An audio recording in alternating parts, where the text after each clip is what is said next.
Hello. So Hello. it's a nice rainy day in Bosnia today. So we thought we'd discuss some things that we never considered when we bought our motorhome, because we thought it might be useful to anyone else that's wanting to buy a motorhome. Because there's a lot of things that since living in it, we thought we never actually checked that. We've realised a lot since being on the road. Yeah, it definitely helps when you're living in a motorhome, because everyone has different priorities. But we've definitely found some things not so useful, and we thought maybe if we had another motorhome, we would prioritise that over something else. So yeah, we're going to talk about some of the things that we would consider in the future when buying another motorhome. So outside storage is the first thing that we should have probably considered when spending up to a year in our motorhome traveling around Europe. So you'll notice that some motorhomes at the back have outside storage facility. They have one sort of door, sort of roughly about this sort of size, that goes straight across the whole motorhome. So instead of the outside storage, which is also known as a garage, we have our gas here, and this door here leads to under the bed, which Jack is going to show you now. It's probably really messy, and you can't really see a lot because it's jam-packed, because it's, yeah, our only storage. But in hindsight, we probably would have looked for a motorhome with a garage at the back, because you can fit more outdoor equipment in there. We've got 2 paddle boards under here, all our outdoor equipment. We even use our toilet for external storage for like our chairs and things like that. So this is probably one of the biggest things that we would change if we were to buy another motorhome, or if we were to go back in time. But unfortunately, this is what we're dealing with at the moment. It's really gross, so I need to clean that. But yeah, I'll show you the storage under the bed, so you can see. Okay, so Jack's now demonstrating what we have to do every time we want to get something out. We have to lift our fixed bed up, and this is our storage.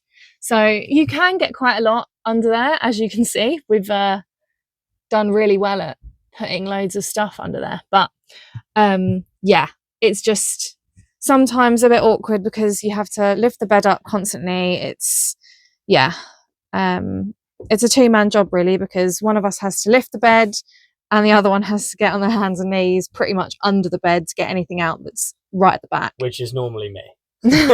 So now we're sat in the cab area. You're gonna have to excuse us, we are parked up, so we've got like the front protectors on, and everything's a bit of a mess because we had a massive storm last night, and everything's a bit messy. But yeah, so the next thing that we probably should have considered was rear view sensors. Jack, do you wanna? Yeah, so we've actually here, Katie, we've got a camera with 2 different modes. One of the angle facing down onto the ground, and one facing out so we can see the cars behind. However, when we're parking, there's no rear view sensors. So it's a case of using the mirrors and looking down, because the angle of the camera when you put it in reverse points down, right down to the ground. So yeah, I just think sensors would have been a lot more easier and helpful in certain situations. We've got surprise guests come to join us.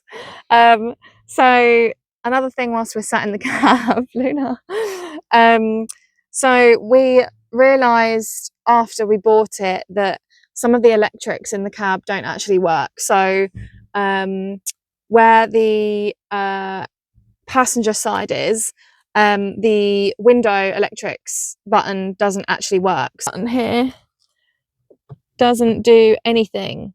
However, Jack is able to control my window from his side, which I absolutely love, because every time we're driving and Katie wants to take a video outside, she goes, "Jack, can you put my window down? Put my window down."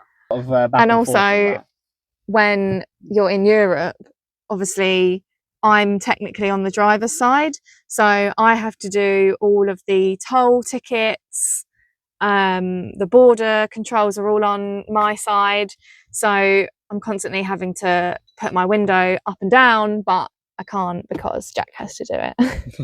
Hey, do you like it up here? Good girl. Another crucial thing that we should have checked was the air conditioning. So we've been driving through Europe for 4 months now. Well, we're actually not in Europe now, we're in Bosnia. But it's August and we drove through Italy in June and July. And also we're in the Balkans in peak season. And we also experienced a heat wave a couple of weeks ago. So yeah, it should have been something that we thought about, but we didn't, and we could have probably got it regassed. But on top of all the other costs that you have to think about when you're about to drive a motorhome through Europe for 9 months, When we it wasn't really something that we had in our minds. But also now we're like, we really should have checked the aircon. when we bought the van in May, we didn't really go out of it too much in the summer back home. And the times that we did, it was sort of cold, so we didn't really sort of use the aircon. And it was only when we sort of got over to Europe where we thought, yeah, we could have done with it. So cut that bit out. Okay, so another thing that we didn't really look at was all the light switches. So pretty much all of them are like this in the sort of living area. And then we have a few that are like this in the kitchen area. But some of these ones, I actually took these apart because this just doesn't work. It's like loose, needs like reconnecting. So I've like taken the light bulb out entirely. But most of them are fine, apart from I think 1 or 2. But yeah, just little things really that we didn't check. And really you should check everything when you buy a motorhome, because it is pretty much like buying a house. It's just that it has wheels.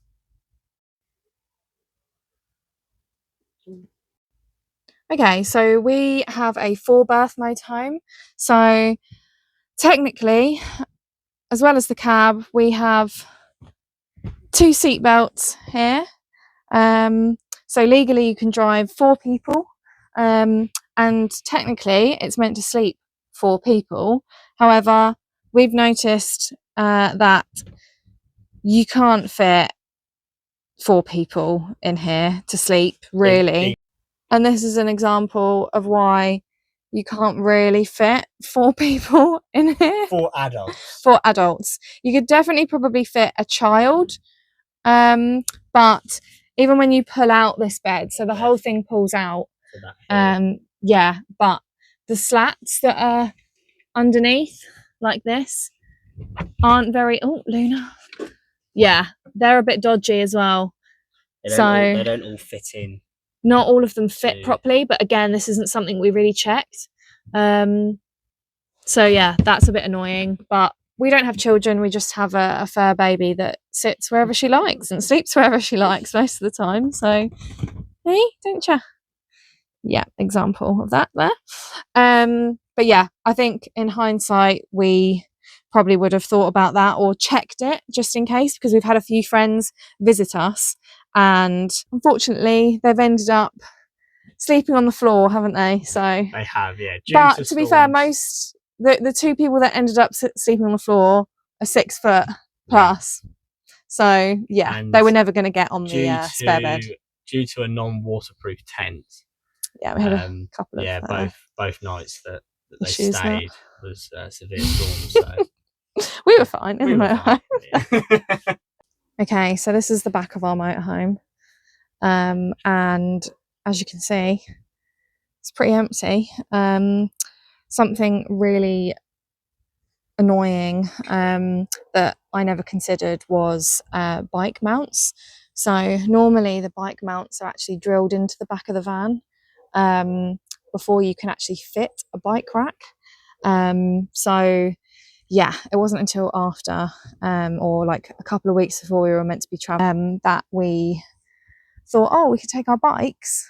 No, we can't, because there isn't any bike mounts to fit a bike rack for the bikes to go on the bike rack.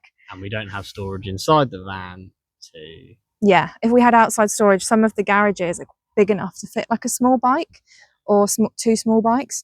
But yeah, that would have been like really handy to have two bikes, especially like traveling through Europe, because a lot of the campsites are either like outside of the town or outside of the city, and the bikes enable you to obviously get into the towns and cities a bit quicker. This campsite we're at now is a perfect example. It's about a 45 minute walk into the city. So if we just had two bikes, it would have just been a lot more handier. So much easier. Yeah. But yeah, I actually tried to look into buying a bike rack secondhand, which is fine. But then the actual installation of fitting the bike rack and having the mounts drilled through the back of the motorhome, it would have had to go through the bedroom cupboard. I have absolutely no idea how to do that, so I would have had to pay somebody to do it. And it actually would have been more expensive than I realised. So yeah, that's a bit annoying as well. And yeah, I think we were sort of 2 weeks out and we were like, right, this is what we need to have.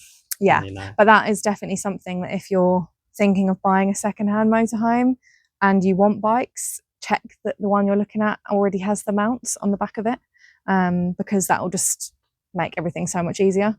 But again, if you're somebody that can fit your own mounts, then that's great for you. Where are you? Because that would have been really useful. But yeah, that's another major thing that we would have considered had we had more time and money. Yeah. So there you are. They're the main things that we wish we had considered when buying our motorhome secondhand. Hopefully you found this helpful, anyone else that's looking to buy a motorhome, because we were total novices and now we know more. But that's all about the experience of actually living in it and using it. We're still learning as well. Oh yeah, always. Bye.